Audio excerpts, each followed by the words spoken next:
Siya po yung nanay. Ang sabi niya po, wala pong solusol na nangyari. May sarili po kaming pag-iisip.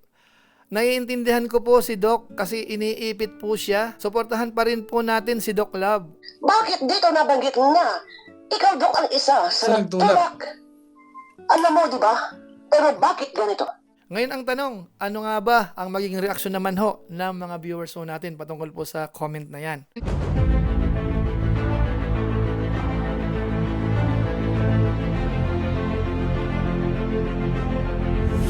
Ayun, shoutout guys, muli po, welcome to my YouTube channel. Ito po si Kuya Julay, ang inyong katugang, ang inyong kalingap na muling babati po sa inyong magandang araw, magandang gabi. Saang panig man po tayo ng mundo naroroon at sa araw na ito, panibagong vlog po tayo. Pag-uusapan po natin sa ngayon, yung patungkol po sa bagong pahayag o kaya sa bagong comment na naman po nung dating beneficiary po ng Team Kalingap. Kung saan, yung napaka-viral po sa ngayon, gawa nga ho nung pagpapatulpo po nila. Sa pagkakataon pong ito, mukhang nag-iba naman po ang ihip ng hangin. Dahil nga po nung nakaraan, mukhang may konti ho silang gap o kaya nagkakasumbatan po. So pag-usapan po natin sa ngayon, ano nga ba ang nangyayari? Ano nga ba ang latest? Ito ho ba ay makakatulong sa katahimikan o magpapalala po uli? Maya-maya po yan ng konti. Pero bago po yan, siyempre paalala mo na si Kuya Julay. Baka sakaling meron po ditong hindi nakasubscribe sa ating YouTube channel, wag natin kalimutan. Julay Paunil. Tapos pakipindot lang po yung notification bell button para lagi po tayong updated sa aking mga video upload. Tapos yung ating Facebook page po naman, Julay Paunil 2.0, pwede po nating i-follow at saka po pwede pong i-like. So maraming salamat po sa inyong lahat at wag po natin kakalimutan si Kalingap Rab, Kuya Bal Santos Matubang. Pakisuportahan po ang kanilang YouTube channel at pwede naman pong idamay yung mga Lingap partners. So maraming salamat po sa inyong lahat. Ngayon tuloy na po tayo, pag-usapan na po natin itong patungkol po sa panibagong comment na naman ho nung nanay, nung dating beneficiary ni Kalingap Rab, na kung saan nga ho nasusuong dito ho sa mga ilang issue na pag-uusapan, pinagpipiestahan ng mga buzzers at yung iba naman ho ay talagang masama ang loob na nagko-komento po. Gawa nga ho ng mga nangyari nung nakaraan, kasama po yung pagpapatulpo ho kay Kuya Bal Santos Matubang. Bagamat alam ho natin may mga inireklamo naman sila na kung saan sa pananaw nila, sila ho ay naapi, kaya ginagawa po nila yung mga bagay-bagay na yan. Bagamat siyempre ho, sa pagkakaalam natin, ang may atraso ho ay yung ibang tao naman, hindi naman mismo si Kuya Bal Santos Matubang, si Kalingap Rab. Kaso nga lang ho, siyempre nandyan na yan, nangyari na, so wala na po tayong magagawa. Ngayon po sa gitna ho ng mga usapin na yan, alam ho natin nung nakaraan, ang pinakalitis nating nagawa ng reaksyon ay yung nagkakalaglagan na ho doon sa team po nila, sa pangunguna po ni Mang Iking, tapos yung mga sponsors, mga supporters, pati yung beneficiaries, talagang magkakaalyado po sila. Kaso nga lang ho, nung nakaraan, napansin natin, si Mang Iking ho ay nagpapaalam na ho doon sa grupo. Tapos yung kasamahan nila, may mga sinasabi rin against na kay Mang Iking. Tapos may mga nagsasabi naman na kulang na ng tiwala. Tapos ibang mga antay, para bang binabanatan na rin po si Mang Iking. Ano ho? At yun naman ho ay na-discuss ho natin kahapon or ng isang araw, yung patungkol po sa bagay na yan. Siguro mas maganda, balikan po muna natin sandali. Kasi nandito po yung statement ho nung nanay ni V nung time na yon. Ito po yon. May paririnig tayo. Ito, yan nakikita niyo ang comment. Isang comment. Saka din po kami ang magdesisyon nito. Ikaw Dok ang isa sa nagtulak. Alam mo, di ba po? Ikaw, Dok, ang isa sa nagtulak, alam mo. Di ba po? Pero bakit ganito ngayon? Ano yung patungkol po kasi dyan, siya ay namamaalam na. Di ba po? So bakit, ikaw ang lumagay, ikaw nagpalakas ng loob namin, tapos ikaw ang nagli-lead sa amin, tapos ikaw ang mawawala. Di ba po? Yan. Bakit ganito? Bakit ganyan? Eto na. Ayan, ang kahabaan. Ang unang comment, ha? Bakit po yan? Hindi ko lang na-screenshot ang iba. Pero, ito, ha? Nagngangalang bende. Ang unang comment, ang sabi po, na, kung kami lang po makakapagpagulo ng team nyo, team warak, ha? Kung kami lang po makakapagpagulo ng team nyo sa pag-charity nito, kami na lang po ang iiwas sa inyo, okay? Kasi po, alam po namin ang katotohanan, Dok. Pinaglaban lang po namin ang karapatan at hustisya para sa amin. Ayan ang unang comment. Ikalawang comment. Dok, wala naman po kami pinaglalaban ng mali. Sa tama lang po kami. Durog na durog po kami sa buong mundo at di rin po kami ang nag-umpisa. At naiintindihan ka namin, Dok, dahil naipit ka po sa sitwasyon. Okay? Ang sunod na comment, Dok, wala naman po kami pinaglalaban na mali. Tama po. Ayan, tama lang po kami. Darog na po kami sa buong mundo. At di rin lang po kami ang nag-umpisa. At saka di rin po kami ang ayun. At saka, ito. At saka di rin po kami ang magdidesisyon nito. Ikaw, Dok, ang isa sa Sa nagtulak. Alam mo, di ba po? Pero bakit ganito? So, ngayon, sa makatuwid, dahil kayo ay nagkakagulo na, bakit dito nabanggit na ikaw, Dok, ang isa sa nagtulak. nagtulak? Alam mo, di ba? Pero bakit ganito? Ikaw pala, ang isa sa nagtulak. Huwag sasabihin na ito ay fake account. Ilabas mo lahat ng komento ng live mo. Bakit lahat ng live mo ay tinatago mo? Bakit? Ilabas mo. Ang akin lang, ha? Gumawa ka ng ingay. Okay. Kaya ka sinuspende dahil sobrang mong kaingay-ingay. Na ang sabi ni Kalinga Prab, bawal Reaksyonan.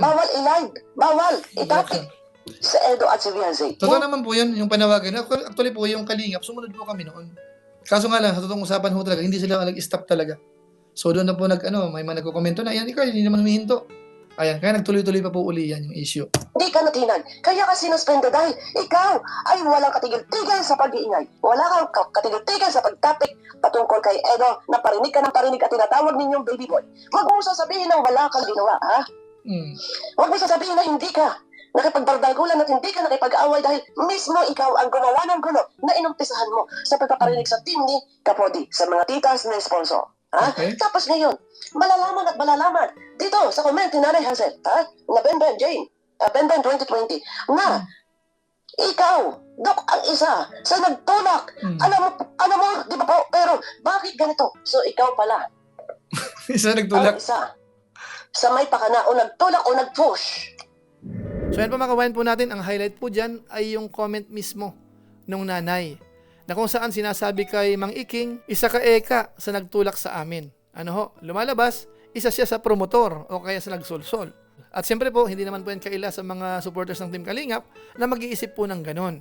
Nang malaki po ang naging bahagi ni Dr. Love talaga o ni Mang Iking dito nga po sa paghiwalay ng beneficiary na yan, kasama yung mga nakapaligid dyan, pati yung mga sponsors, mga kabayan po natin. Kaya base po dyan, maiisip natin na may issue po yung kanilang grupo. Ano ho, nagkakalaglagan nga ho yung mga ginamit ng iba doon sa mga nakaraang reaction video po patungkol po dyan. Kaso nga lang po sa ngayon, may panibagong comment po. Siguro ho, basahin ho natin ano nga ba ang kinoment ng nanay ni V doon nga po sa live. Ito po yon. Sabi niya, o kaya yung nag-comment ho ay si Ben 2020. Siya po yung nanay. Ang sabi niya po, wala pong solusol na nangyari. May sarili po kaming pag-iisip.